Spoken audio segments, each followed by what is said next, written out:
Madame Catherine Kamowski. Merci Madame la Présidente, Monsieur le Président, Messieurs les rapporteurs, chers collègues. Je vous le dis tout de suite, nous partageons les conclusions de la mission d'information, ne serait-ce que parce que nous avons chacun et chacune dans nos circonscriptions des exemples de coopération et de construction de projets de territoire réussis, même si on ne les appelait pas comme ça nécessairement. Une remarque toutefois, mais elle a déjà été indiquée par le Président Viala et les rapporteurs, je crois qu'il faut veiller ne pas opposer les métropoles aux autres territoires. Jean-Pierre Raffarin, lors de son audition, a dit, je cite, « Les villes-centres ont une responsabilité en termes de cohésion sociale et territoriale. Nous considérons que c'est également vrai pour les métropoles. Elles aussi sont des territoires avec leurs spécificités, leurs variétés, regroupant des secteurs urbains, périurbains, ruraux, voire de montagne, pour un territoire qui m'est particulièrement cher. Elles sont aussi en interaction avec les territoires voisins. Construire des projets territoriaux par opposition aux projets métropolitains serait une erreur que nous ne commettrons pas. C'est construire des solidarités et un équilibre entre et à l'intérieur des territoires qui doit être recherché pour promouvoir un développement partagé et harmonieux en gardant toute la souplesse, et je souligne ce terme, d'association et d'action nécessaires. L'exemple récent de la Grande Provence que nous avons évoqué avec Jean-François Césarini lors du déplacement de François de Rugy vendredi dernier en Avignon est à ce point de vue assez remarquable. 16 intercos, il l'a dit, je répète rapidement, sur 3 départements et 2 régions qui travaillent ensemble sur des sujets qui les fédèrent.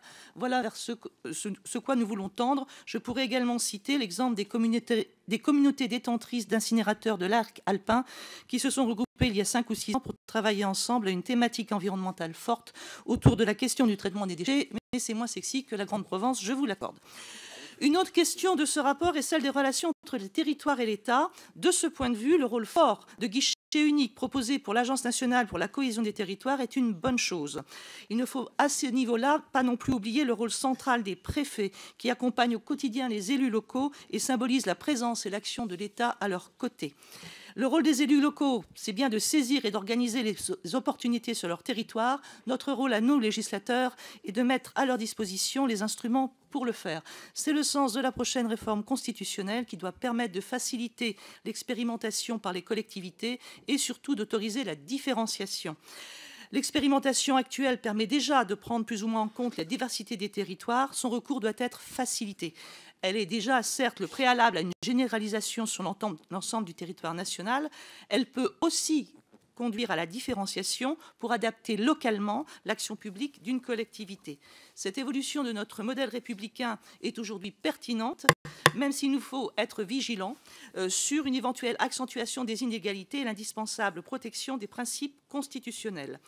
Nous souscrivons donc au rapport de la mission d'information en vous suggérant d'envisager d'allonger le délai d'expérimentation à 3 ans pour une évaluation plus complète. Les pistes de financement originales proposées dans le texte, à notre avis, méritent effectivement d'être creusées. Donc c'est ce rapport... Merci. Non, parce qu'on déborde tous. Voilà.